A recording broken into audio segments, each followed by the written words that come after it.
presentation to walk through with you guys. And really what I'm hoping to do today is just highlight and I guess sort of show you a career path that ended up landing me in the world of sustainability and in the surf industry. It's been a really great one. And I've been working specifically on sustainability in the surf industry, mainly on the apparel side, for the last 15 years almost. So that's been sort of my area of expertise. I've been in the apparel industry, in the surf industry for a good 25 or more years now. And it's a place that I love, living nearby the ocean, being a very long time surfer and somebody who loves being in the ocean. This is an industry that is really close to my heart. And so it's a really great opportunity for me to set out to do something to change it and to try to get us to produce our goods and run our businesses in a more sustainable way. So this is my session on carving out a sustainability career in the surf industry. I'm Derek Sabori, and so here's a little bit about me. Just as an overview, and I'll kind of share some of this as well, but like I said, I've been in the apparel industry for since 1996. I was the former vice president of global sustainability for a brand that you might have heard of called Volcom. I learned from some of the best sustainability. I learned from some of the best and have become sort of what I call a sustainabilitypreneur. So I founded a company called, or I was a co-founder of a company called Cosm. It's a small apparel brand, and I have my coaching company called the Underswell. I also work with a sustainable materials company called Circular Systems that takes low-grade waste and converts it to high-grade, high-value products. One of the interesting things they do is they take agricultural waste or crop residue and convert that into really beautiful yarns. So we could take hemp or flax or banana, pineapple, and we convert that those leftover crop residues after production processes and convert those into yarns and fabrics, which is really cool. I've done curriculum building, and I was a college instructor at Orange Coast College. I developed for them a sustainability in the apparel industry certificate program. It was a 3-semester long program. I taught it for years and take a lot of what I've developed over there for the school and now teach that in the professional space. And ultimately, I've been empowering other brands really since 2020. That's when I really started working for brands beyond the one that I spent most of my time at, which was Volcom. So now I work with brands. Yes, I did a lot of work with Volcom. I work with brands and companies like Zoomies and New Balance, and all the brands over under the Boardriders group, which is Quicksilver, Billabong, Ruka, DC Shoes, Roxy, etc. All of those brands reside there. So it's a great opportunity to work with them. And of course, sort of representing and doing work with the Surf Industry Members Association, who's sponsoring the event today, and SIA, the snow sports industry. So I have the really great fortune, I think, an opportunity to work in a space based on the lifestyle and the sports that I love, snowboarding, surfing, and just being outdoors. So I started my path, though, at UC Irvine. After I graduated from high school, I thought that maybe I wanted to be an architect. And my counselor said, well, your grades are really good, though. I want to try to get you into a UC school, which I got accepted into. And UCI didn't have an architecture program. I didn't really know the difference back then the difference between engineering and architecture. And they put me in the engineering program. I quickly realized after actually not so quickly, almost 3 years, I was a good 2.5 years before I just realized that the calculus, the physics, all of it necessarily wasn't for me. So I switched my my major about halfway through, and I ended up getting a Bachelor of Arts in studio art. Much different, obviously, than engineering, but this was an opportunity to really lean into my more creative side. So I have a tendency to sit on both sides of the creative side, a little bit of science, and I love talking with people, sharing with people, and working together in a team setting. So with that studio art degree, though, I wasn't quite sure what I was going to do after college. I knew I didn't want to go on and get an MFA or a Master's of Art. I knew I wasn't going to be a working artist. So instead, I hit the road. Instead of going out and getting a job, I hit the road for a while. I spent about 1.5 months on the road, traveling through Europe, a whole bunch of different countries, and just really, getting that first exposure to international travel and getting a sense of how small the world really is. And it just really opened my eyes to so many things. And that really set the tone and really set the, gave me a love of travel that I definitely have never really let go of. It's something that we hold really dear to my family as well. But when I came back, I had this opportunity to work for what was then a small company. Volcom had just been around for about 4 or 5 years, and they needed somebody to answer the phones to cover the front desk. The person that normally did it, she was out sick. They needed somebody to fill in for a few days. I had a friend that worked there. So ultimately, I started off there working for free, just answering the phones, taking calls, doing some filing, and just helping out around the office. I had my degree, but I didn't really have any direction. I wasn't sure what I was going to do. Down in the bottom right there, that's the co-founder of Volcom. His name's Richard Woolcott. We call him Wooly. He really, he really liked my work ethic and how I approached the job there.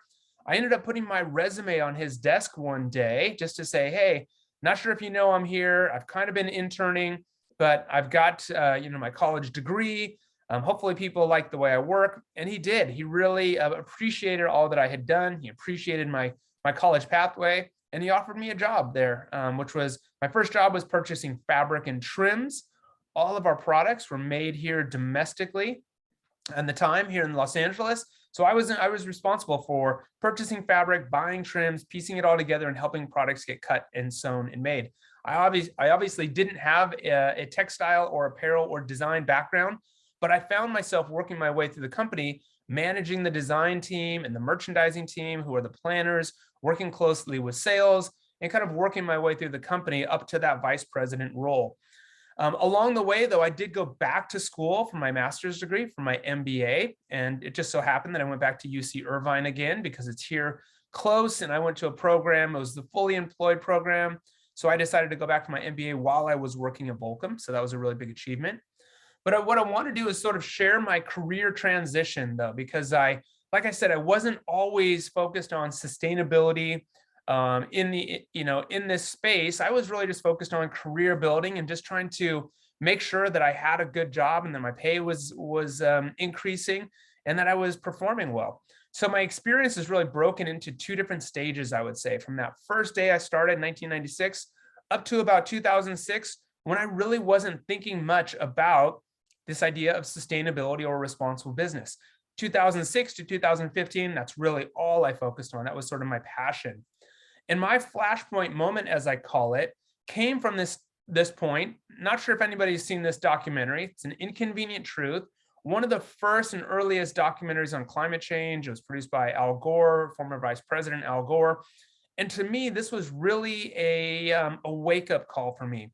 I was really a little frustrated that with the almost 10 years of experience that I had in the company, my 2 degrees at that point, my master's degree, I had heard very little about global warming, climate change. I had had very little discussion of the impacts that our business has on the environment, on the ocean, on our climate, on people. And it just wasn't something that, was ever really discussed in all of those places. And I really found that frustrating. Watching this movie, though, I do remember as the credits rolled, we did a lunch and learn. We watched it at the office. I remember at the very end just realizing and telling myself that this is what I was going to do for the rest of my career. I would focus my career specifically on helping to address these problems and not necessarily leaving the industry that I was in. I really loved it. I wanted to stay in there, help fix it, and help do better things inside the industry. So eventually that passion and that commitment led to this new role that I got, where I was specifically carved out to be the head of Volcom's sustainability program, or their environmental corporate social responsibility, we called it. So I had this new job, but I looked around and I really realized that I don't even know what to do. Where is our impact? How do I address it? By this point, we had been doing some cool volunteer things. We had donated to the surf industry, to different nonprofits and ocean-related causes. We were doing beach cleanups and just sort of helping out in our community.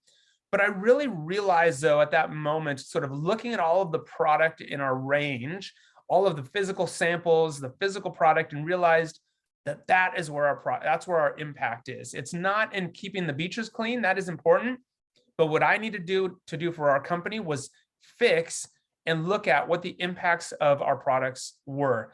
What materials were they made of? How were they processed? How were they transported? How were they packaged? How did consumers use them, et cetera? And that was a space, that was something that I just didn't really know about.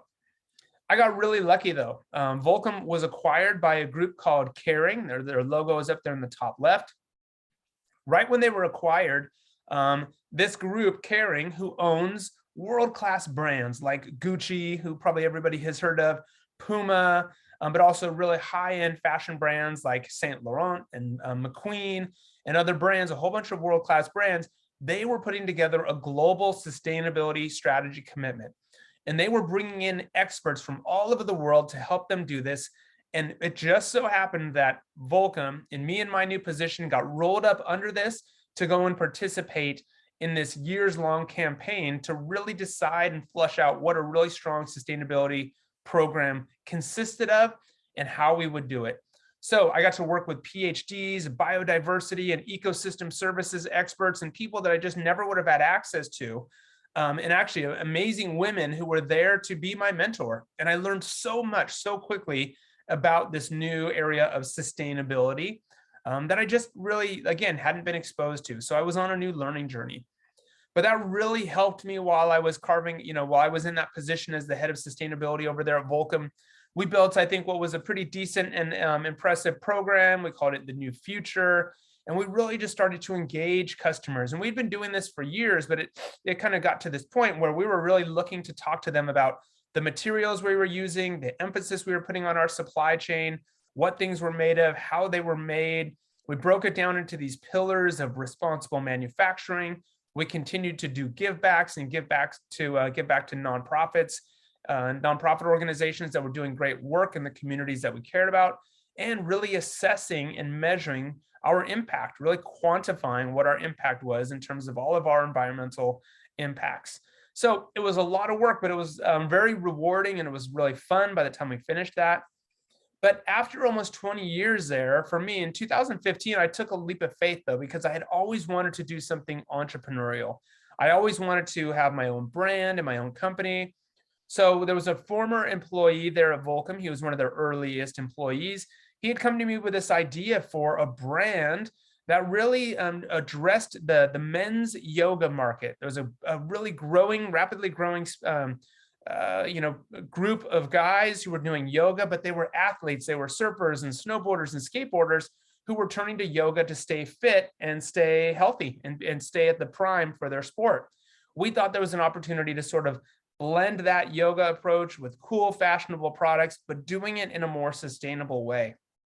So we launched a brand called Cosm, and it's still around today. It's a small little brand, but it allows me to kind of put to use or put into practice all of the things that I've been teaching and approaching, and all the things that I share with all of the brands that I work with. So it's something that I'm really proud of and continues to be out there today. And it allows me also, our ambassadors and people that use our products, they're also ocean loving people as well. So whether it's people like Strider Wasilewski, who is one of our ambassadors up there in the top right, or Gerson Frau, who's down in Mexico, big wave surfer and a yoga teacher, who's down there in the bottom left wearing some of our products. It's just great to be with a brand that still, even though it has its roots in yoga, is still connected to the ocean and to our love of being in the water. And today, I work mostly through my company called the Underswell. And yes, there's an ocean theme here because I really believe, for me, as a surfer, I think there are a couple things happening. One, there's always underneath all of the waves that we surf, there was some sort of activity, right? There was a swell that has traveled hundreds, if not thousands of miles across the ocean to get to us to deliver those waves. So it takes this movement, it takes this uprising, if you will. I also think that the funnest things or the funnest days that I have surfing aren't always the best ones and the ones that have the most hype. It's all those little bits in between. So I really looked at this as a way of addressing business and consulting and letting people know that it takes all of us kind of committing forward and doing this push, and that it's going to be the little things that all add up to really make that big swell and make that big change. So I approach my consulting to this idea of empowering brands, sharing with them the things that I know so that they can become the experts, more so than me being a consultant that comes in from the outside and answers all their questions. I built everything on this sustainability course that I have. And it's a course, if you remember, I told you I taught at the college. And the college, I had 3 semesters worth of sustainability information or curriculum. And I was watching industry people from brands come in and learn that material from me. And they would spend a year with me going through the course. And I just realized that, hey, what I need to do is build something that I can take to them over there to their brands.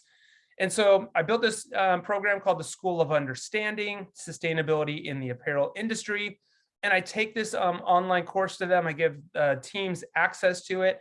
They go through the course on their own in sort of a professional setting. And then I come in and support them on a weekly basis to help break things down, talk about how they're applying it to the work that they do, and help them really build their own sustainability program or build out their commitments, but really make sure that they're feeling competent and confident on this topic of sustainability, which I'm going to dive into a little bit with you because it's not so easy to understand, and it's not always taught to us like I found in schools, in the programs that we go through. But yet every role in every job, I really believe, needs to be a climate focused and a sustainability focused role, no matter what position you have in the organization. So that's what I'm trying to prepare them for.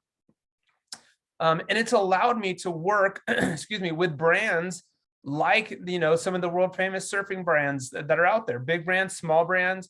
Here's just a sampling though of helping the Billabong team, helping Quicksilver, helping Volcom, all through their different programs, and whether it's through teaching or sharing or actually consulting in on some of the projects they do. It's been a great opportunity for me to stick to something that I'm passionate about, that I really care about, and work in the space that I love, in a lifestyle that I love. So all of those though, so this company that I have, the Underswell, it allows me to pass on lessons like this. And I'm going to share one with you because it'll give you a sense of how I approach things with them. I don't really like to just go to brands and have them say, well, we're trying to solve this problem or that problem, and what should we do? I really like to work from the bottom up, and again, get them that information on sustainability so that they know what we are talking about, so that we're all talking about the same thing, moving in the same direction. And again, really making sure that there is confidence and competence when it comes to sustainability speak. So here's an example of a course that I'll give them, or an early part of the course. I always start with sort of this sustainability 101. I'll call it a crash course.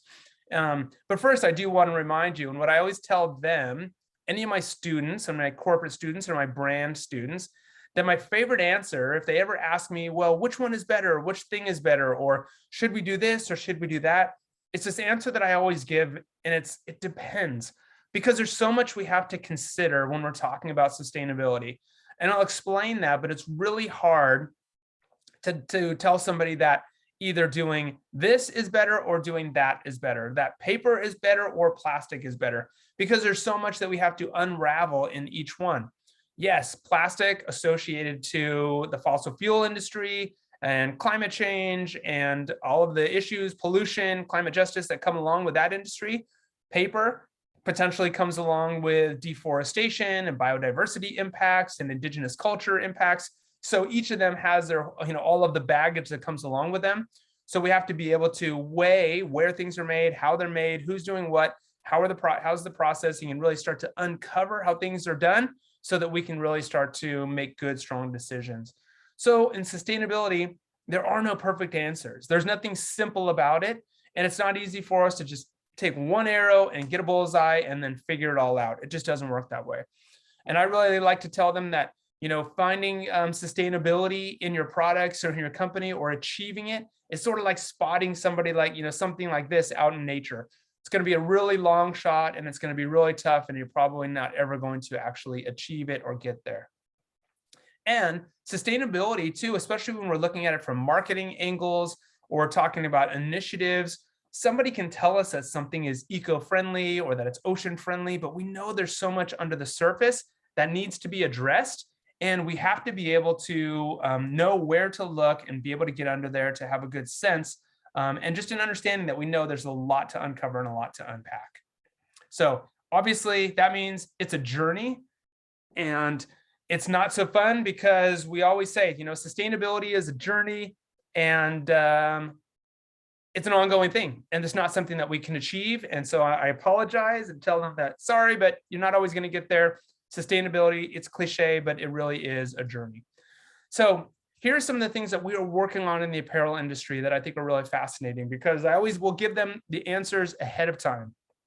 Because if you want to find out what the sustainability, the fashion industry needs to be doing, you can go out there and you can find it. There are industry groups. This one is from the Global Fashion Agenda. Each year they put out something called the CEO Agenda, and they list out very clearly what is it that the industry needs to be doing. They tell you that, hey, if you have a brand, here is exactly what you need to be doing. You need to, and I say this could be good for any brand as well, or any industry, not just the fashion industry. But they say the very first 4 things that you need to be doing: focusing on supply chain traceability, making sure that you know where everything is made, how it's made, every part of your supply chain, all the way back to your raw materials, and knowing the impacts of it at every single stage. So all supply chains start with raw materials. That's the cradle. They end when those products are done with after their consumer use, after we use them and they go to wherever they go. That's the grave. We have to have traceability and know all of the components, how they're made, what they're made of. We have to aggressively be reversing climate change, not just tackling it or thinking about it or setting long-term goals, but doing something in our business that is actually starting to reverse it. And that means driving down carbon emissions in our supply chains, not just at our offices, not just at our retail stores, but in our supply chains all the way back to raw materials, all of those processors, and even through consumer use and end of life. We have to be really tackling the efficient use of water, energy, and chemicals in our supply chain. And of course, make sure that we have respectful and secure work environments for all of those that are involved in the products that we make, so that people are being treated fairly, they have safe working conditions, they're being treated with respect, all the way through, again, all the way back to raw materials. And not only until then, until those foundational items have been addressed, that's when we can start to really focus on the things that maybe have a funner story, things like sustainable materials, starting to address circularity in the fashion industry. Circularity is this idea of taking our products at the consumer's end of life, collecting them, putting them back into a system where we can get new fibers, yarns, and fabrics out of them and make new products over and over. Promoting better wages, a better wage system for workers, and really pushing our industry towards one where we are getting closer to living wages for all of our workers. And then making room for this 4th industrial revolution. This idea that we know automation, artificial intelligence, all of this is coming. It will affect vulnerable workers in our supply chain globally.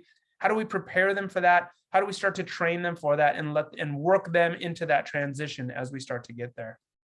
So those are the answers ahead of time, right? So it's easy to just say, you know what, if you're just looking for the answers, well, there they are.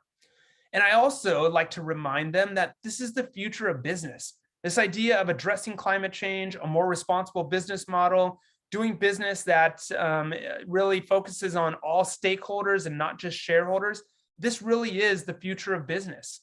We know that all of the business leaders across the world are saying things like climate action is about becoming more competitive. And here's a headline from Fortune magazine. One of the authors there had said that a few CEO readers had chided him recently for devoting so much space to climate issues. But he said that he really believes that this is one of, if not the defining business issue of the year. This was last year, of course.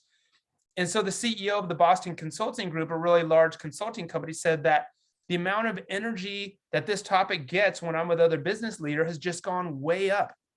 It's getting the kind of attention that digital and technology were getting 5 years ago.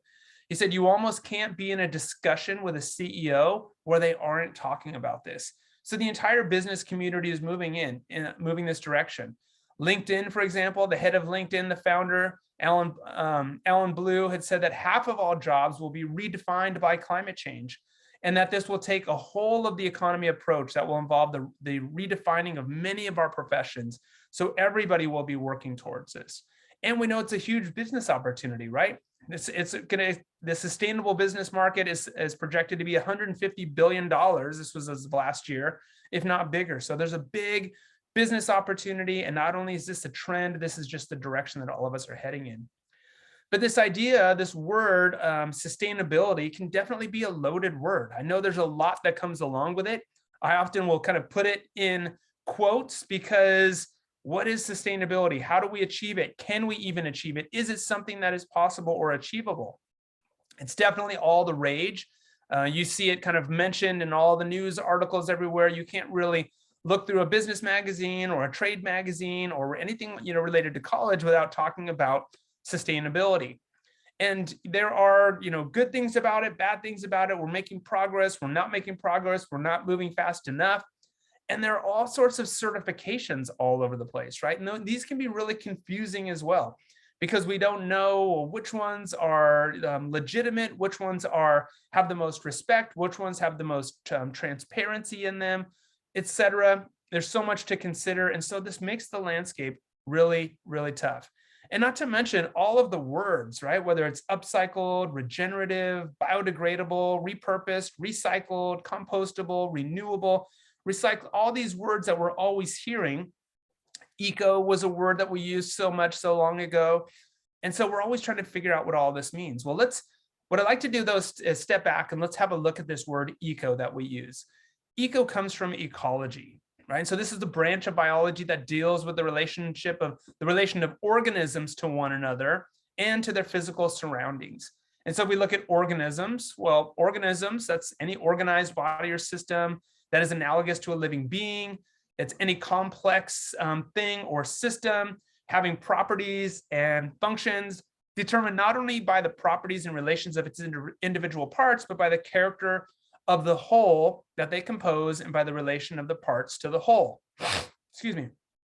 Sorry. And that's us, right? That's really us. We are complex beings. We work in a system.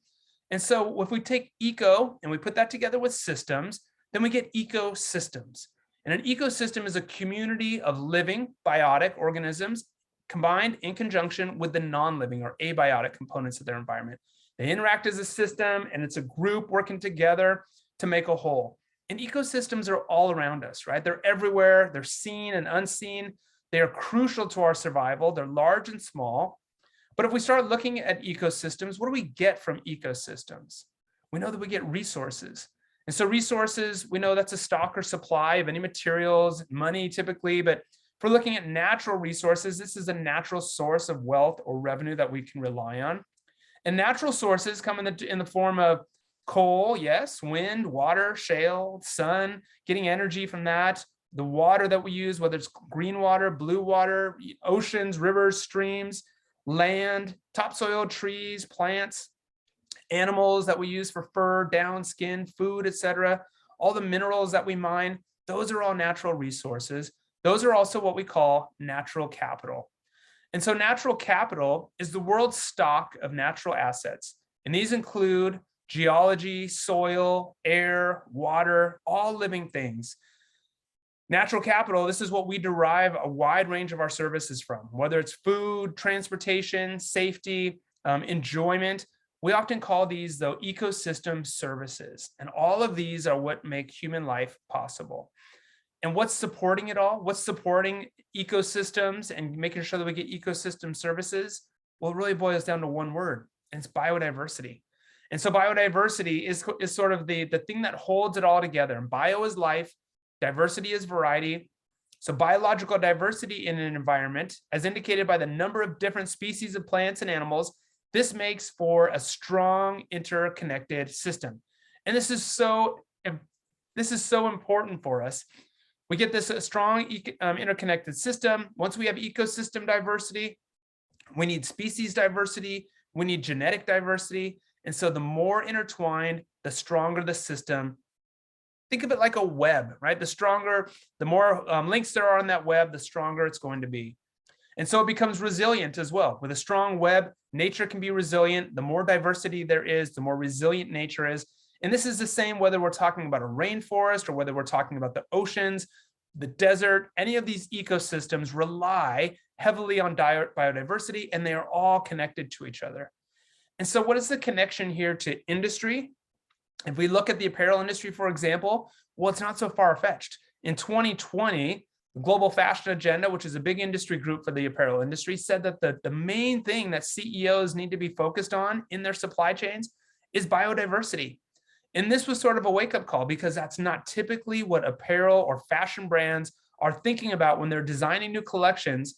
But more and more, this is the language that we are using. So we are bringing in science into the fashion world to make sure that people understand what biodiversity is, what ecosystems are, how that connects to the natural resources that we rely on for our products. But big consulting firms are saying that biodiversity is the next frontier in sustainable fashion.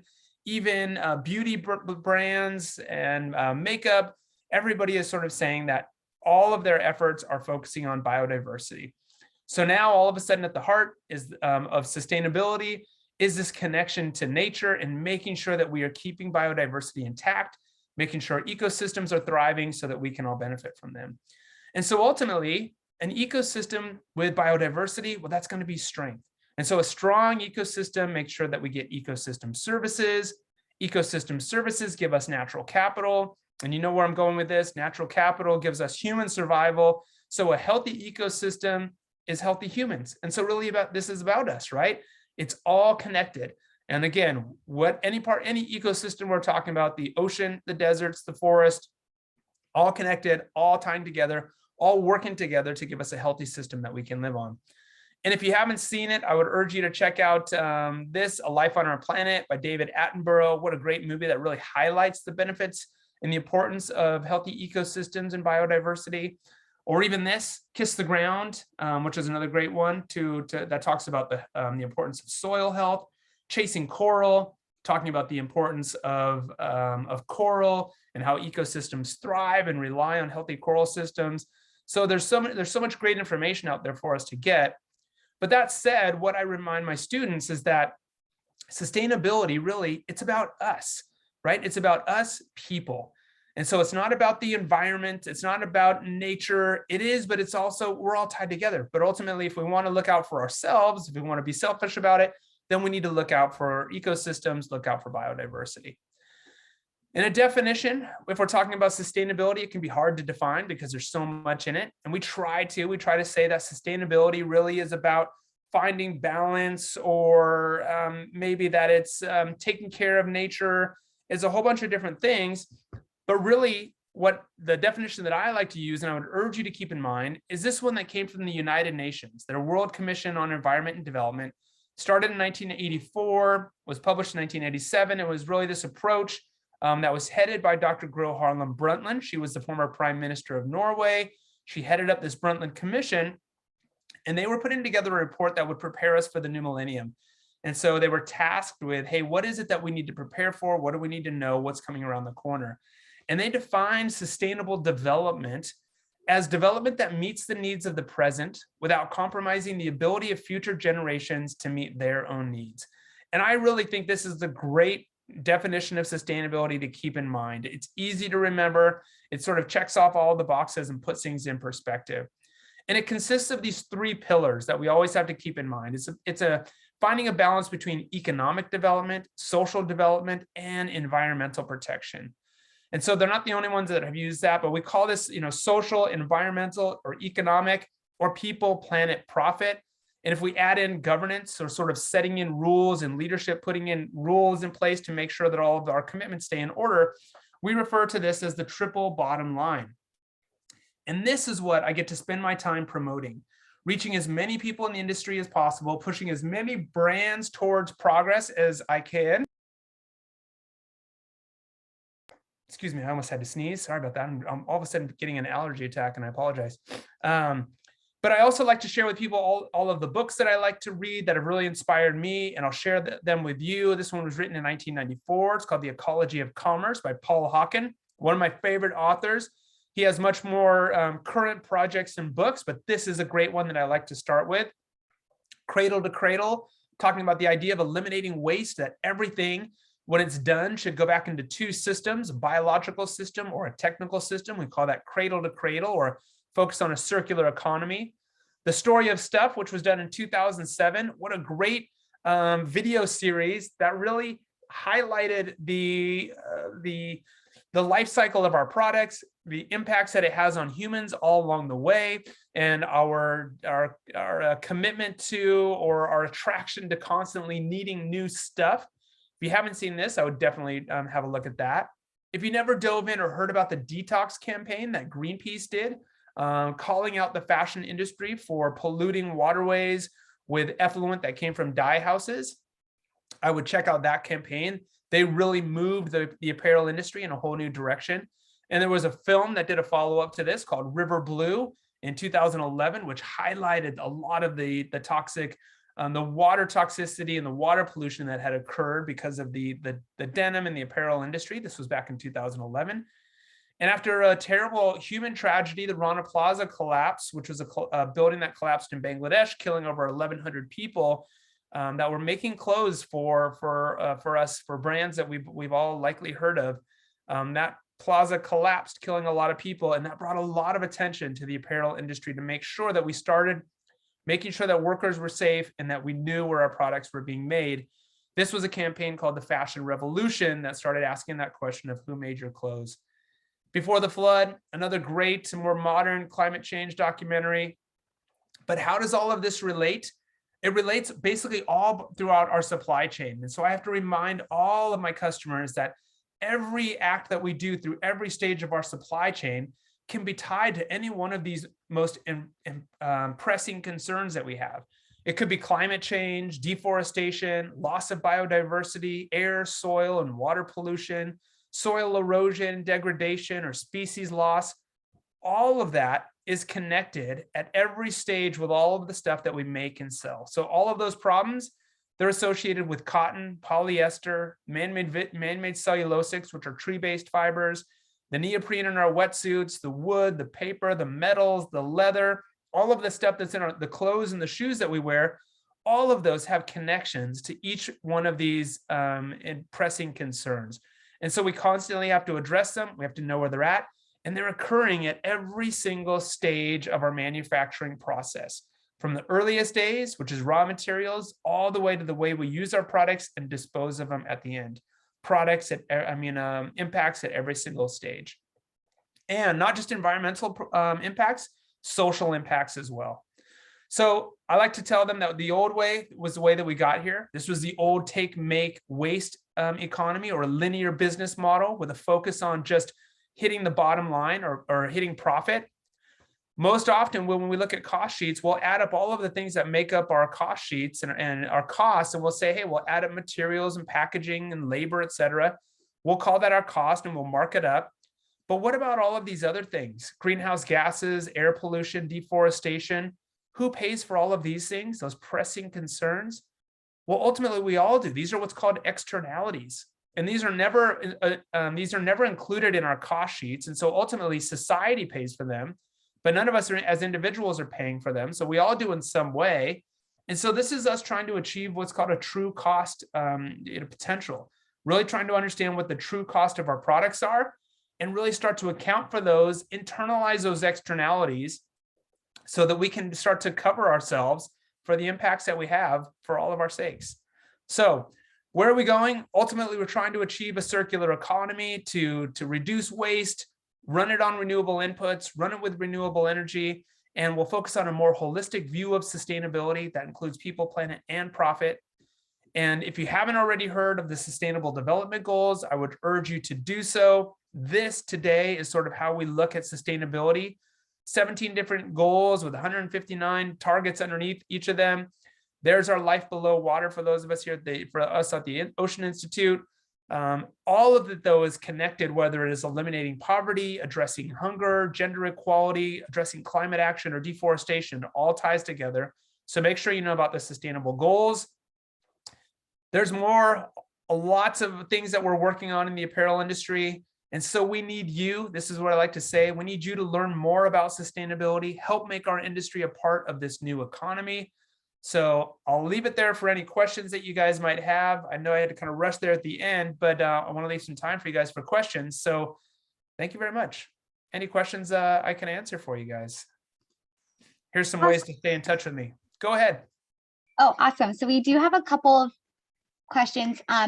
So somebody said that they really appreciated all the different documentaries and books that you've related regarding the sustainability conversation, is there any podcast that you would also like to recommend to continue talking about the environmental crisis? Yes, there really are. So there's one called, that's not it, but there's one called Outrage and Optimism that I really like. So that's a website and a podcast that's really good, focused on climate change, and it has some really very influential people on it. How to Save a Planet over on Gimlet Media is another one that's really good. That one's good. And I think those two, if you're looking for something specifically in the apparel industry, there's one called Big Planet, Small Closet, or Small Planet, Small Closet, Big Planet, one of those. And that one is sort of a lot of great interviews with people in the apparel industry who are doing great work. Awesome, thank you. Someone else is asking, are there things that I can do as a student that will better prepare me for a job in the apparel industry? Let's see, and a job in general is internships are really good. If you can get an internship, showing that have strong interest in there. Working in retail is a really great way to just sort of get into the mix, especially if you're transitioning into your first job in the industry. It's a great way to just sort of say, hey, I kind of know this space.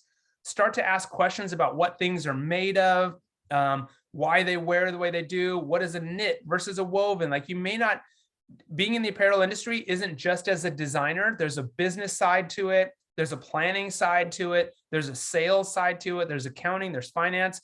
It's its whole sort of ecosystem, if you will. So just start to immerse yourself in clothing, textiles, apparel, and learn as much as you can and get your foot in the door somewhere. Awesome. Kind of going off of that, someone's saying, if I'm getting a degree in science, are there jobs for me in the industry?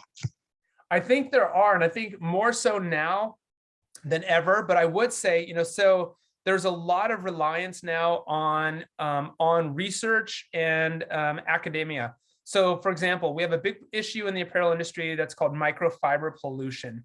So all of our products, if you abrade them, if you rub them, they're going to shed fibers, and those fibers end up in the air. They end up in our washing machines. Most of the products that we wear these days are made from synthetic fibers, right? So those are tiny bits of plastic that actually are ending up making their way past water filtration systems and getting into waterways all over the world.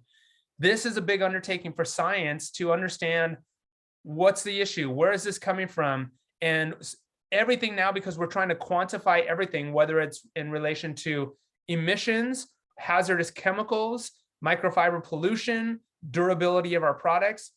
Designers, they don't have those answers. We rely on scientists and testing and labs to tell us that things are safe, to tell us which things we need to avoid, to tell us which things behave differently, which things are driving us in a more net zero approach. So I think actually absolutely yes, but yes, again, you've got to understand the space, and I think try to find that merging of science and fashion and retail so that you can get into that space.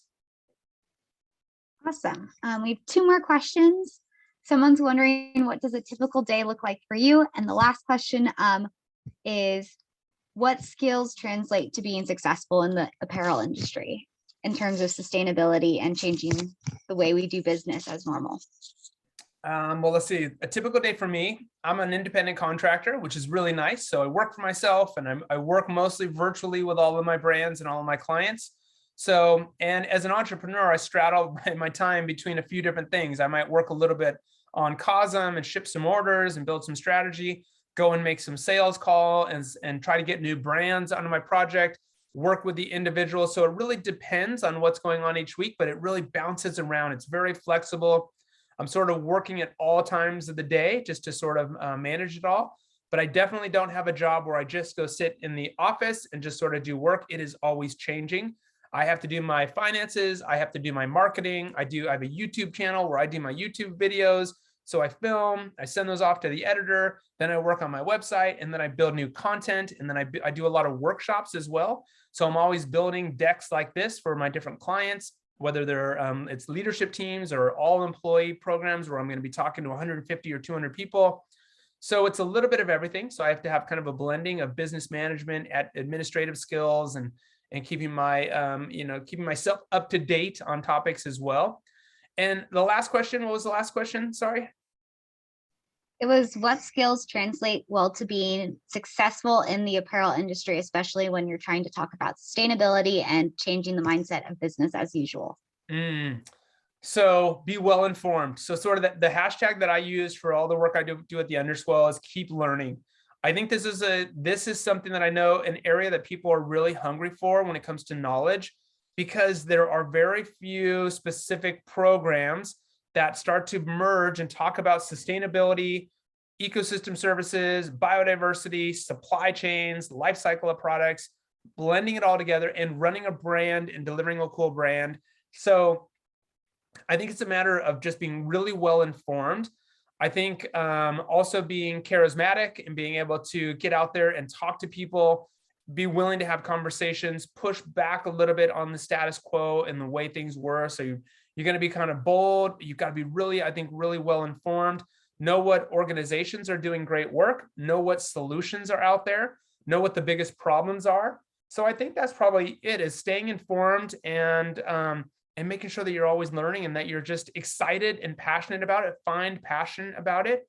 But just in general, being good in the industry, it's a fast moving industry.